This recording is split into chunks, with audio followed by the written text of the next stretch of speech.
Rapporteur pour avis de la Commission des affaires culturelles et de l'éducation.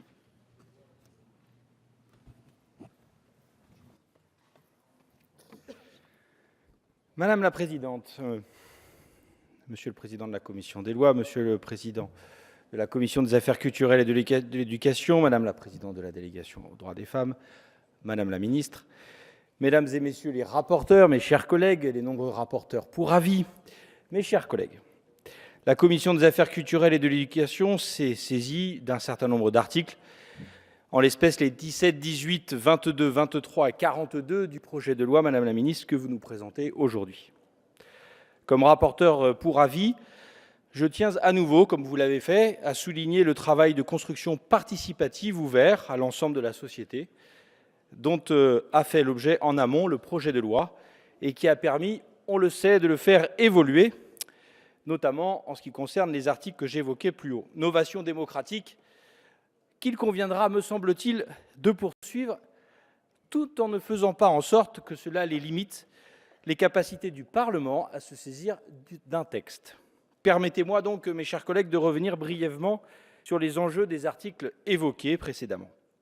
L'article 17, mon excellent collègue Luc Belot y faisait référence tout à l'heure, présente une avancée majeure pour la connaissance scientifique et la diffusion des résultats de recherche. Bien entendu, reconnaissons-le, le débat s'est quelque peu tendu au regard des intérêts parfois divergents entre des éditeurs, considérant que les délais de diffusion sont trop courts pour leur permettre de générer suffisamment de bénéfices sur l'écrit publié, et les chercheurs, certains chercheurs, souhaitant aller plus loin encore et permettre à la disposition du public dès la publication de l'article dans une revue.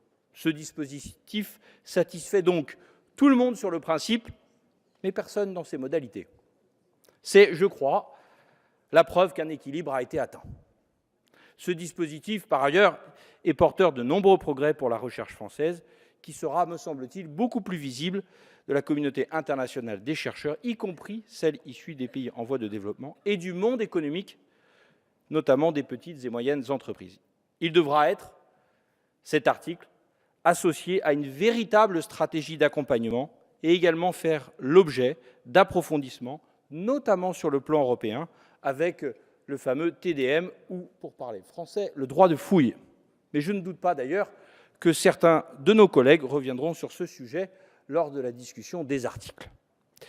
Les articles 22 et 23, quant à eux, sont porteurs d'évolutions intéressantes au regard de l'enjeu juridique et économique que représente aujourd'hui l'activité, notamment des grandes plateformes. Celles-ci sont aujourd'hui bien plus que des hébergeurs de contenu. Leur résonance est mondiale, leur nombre d'utilisateurs exponentiel, leur usage incontournable. C'est pourquoi leur niveau de responsabilité, notamment dans la protection du droit d'auteur et dans le financement de la création, doit être mis en adéquation avec la réalité de leur pouvoir économique. En tout cas, autant que possible, dans le cadre européen actuel. La consultation citoyenne, Madame la Ministre, a fait naître un nouvel article. Luc Belot y faisait référence tout à l'heure au sein du projet de loi relatif, cet article, aux compétitions, pour ne froisser personne, de jeux vidéo. Celles-ci, ces compétitions de jeux vidéo, bien sûr, se développent dans le monde entier et ont un poids économique de plus en plus important, parfois rarement atteint par certaines compétitions, notamment sportives, traditionnelles. Malheureusement, et malgré les opportunités, ne serait-ce qu'économiques qui en découlent, de telles compétitions peuvent difficilement parfois être organisées en France de façon parfaitement légale, car elles risquent d'être assimilées à ces loteries prohibées à raison.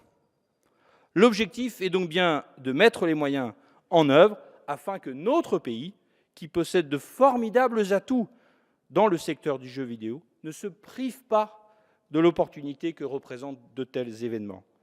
La commission des lois a d'ailleurs adopté un amendement permettant de poursuivre, à tout le moins, les échanges sur cet enjeu dont le législateur doit se saisir.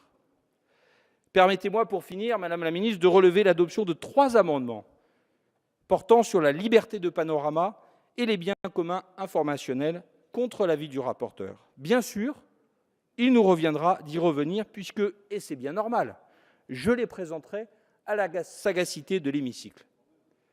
Voilà un texte, mes chers collègues, qui marque donc, sur le fond comme sur la forme, une nouvelle étape essentielle dans la prise en compte des éléments révolutionnaires du numérique.